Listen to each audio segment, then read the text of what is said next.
Je voulais une vie avec des emmerdements. Je suis servi. Bonjour, François Ruffin, député de la Somme. Vous m'avez posé plein de questions sur Instagram, je vais vous répondre.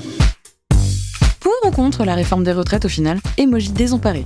Contre et à fond contre. C'est un droit au bonheur, la retraite. C'est le droit de pouvoir faire de la Zumba, c'est le droit de pouvoir prendre des cours de chant, c'est le droit de pouvoir faire de la gym avec ses enfants, c'est tout ça. Et donc, c'est plein de gens qui sont ouvriers dans l'industrie agroalimentaire, qui sont agents d'entretien, qui sont auxiliaires de vie sociale, qui ont des vies dures et des métiers où ça pèse sur les épaules, sur les genoux, sur les bras et qui ne pourront pas aller jusqu'à 64 ans. Donc, il faut préserver pour toutes et pour tous dans notre pays ce droit au bonheur. Penses-tu à te présenter un jour en tant que président de la République?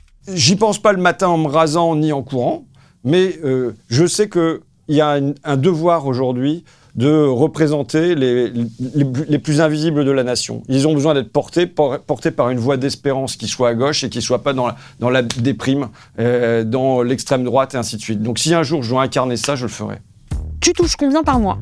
Alors je touche 5 700 € net, il me semble, mais je suis le député qui a décidé de ne se payer qu'au SMIC. Donc il y a 1 300 € qui sont versés sur mon compte personnel, le reste étant distribué aux associations et servant à payer mes impôts, puisque je paye des impôts sur les 5 700 €. Il m'arrive de faire des livres, mais encore souvent les livres, les droits d'auteur vont à des associations aussi, ou à Picardie Debout, qui est mon mouvement politique. Mais la vérité, c'est que j'ai un trésor de guerre qui est dû aux entrées qu'a réalisé le film Merci Patron, et qui fait que j'ai pas de difficulté à vivre. Et c'est pas vrai que je vis avec le SMIC. Parce que vivre avec le SMIC dans notre pays, en plus, moi j'ai 2 gamins, c'est bien compliqué. Donc c'est pas vrai. Donc je vais puiser dans mes réserves, et mes réserves, elles viennent de Merci Patron. Et vous êtes d'accord pour les députés au SMIC? Je le fais pour moi, je ne considère pas que ça doit être fait pour tout le monde. Parce que je ne veux pas qu'ils soient achetables facilement. Ça veut dire que leur source de revenus, ça doit être leur mandat et pas des conseils qu'ils iraient prodiguer à droite et à gauche et plutôt à droite pour des grandes boîtes du privé. En tout cas, il faut que les députés qui sont élus là, ils aient une meilleure compréhension de qu'est-ce que ça veut vivre avec le SMIC. Qu'est-ce que ça veut dire quand un tiers des Français disent aujourd'hui qu'ils doivent restreindre les quantités dans leur assiette ou priver leurs gamins d'activités ou qu'ils ne partent pas en vacances. Alors qu'il y a un mode de vie qui est décalé puisque tous les députés partent en vacances. Que faire contre les paradis fiscaux?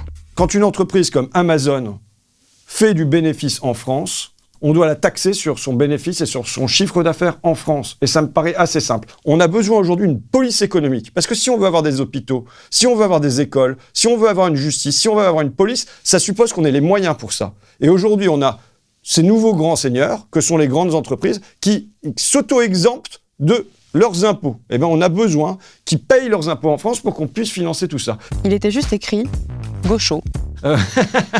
Ça ne va pas du tout parce que chaque fois qu'un journaliste écrit d'extrême gauche, je ne suis pas d'accord. Je dis, moi, je suis de gauche, tout simplement, de gauche. Est-ce que réclamer qu'aujourd'hui les petits payent petits, que les gros payent gros, c'est être un extrémiste? Pas du tout, c'est être modéré. Je suis dans la mesure et je suis dans la modération. La chose que vous feriez en premier si vous étiez président? Wow.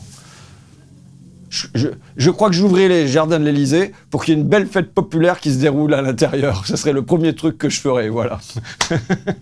Ta vie était pas plus simple avant de te lancer en politique? Je crois que je n'ai jamais voulu une vie simple. Je voulais une vie d'aventure. Je voulais une vie avec des emmerdements. Je suis servi.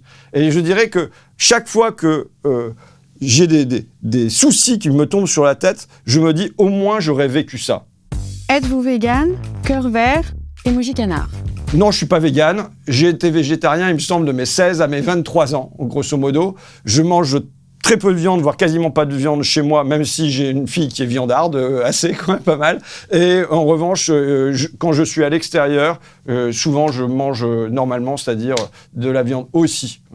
Voilà. J'en mange pas le soir. Enfin, bon, voilà. Bon, je sais pas si je suis là pour détailler mon régime. Un vrai avis perso sur l'affaire Quatennens. Il y a le pardon qui doit être possible au bout d'un moment.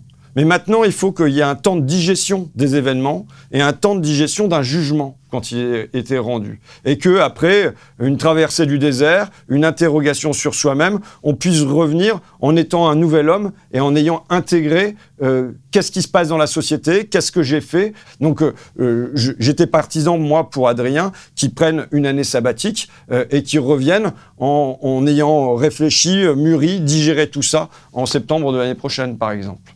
Qui sont les personnes qui vous inspirent? Maurice Crégel-Vallerimont était un ami j'ai eu la chance de le rencontrer, c'était un grand dirigeant de la résistance. Et quand je le rencontre, j'ai 30 ans, et je lui dis, t'as vu, toi à 30 ans, t'étais dans la résistance, le maquis. Moi, en août 1943, je suis dans une cellule, à Lyon, dans une prison. Mais si j'avais dit à mes amis là, dans 1 an, Paris sera libéré, on va faire la sécurité sociale, on va faire la retraite, ils m'auraient envoyé à l'hôpital psychiatrique aussitôt sorti de prison. Et pourtant, c'est ce qui s'est produit. Donc c'est pour dire que comment des hommes peuvent tirer vers le haut et peuvent rouvrir le ciel et apporter de l'espoir, y compris quand tout paraît sombre. Voilà.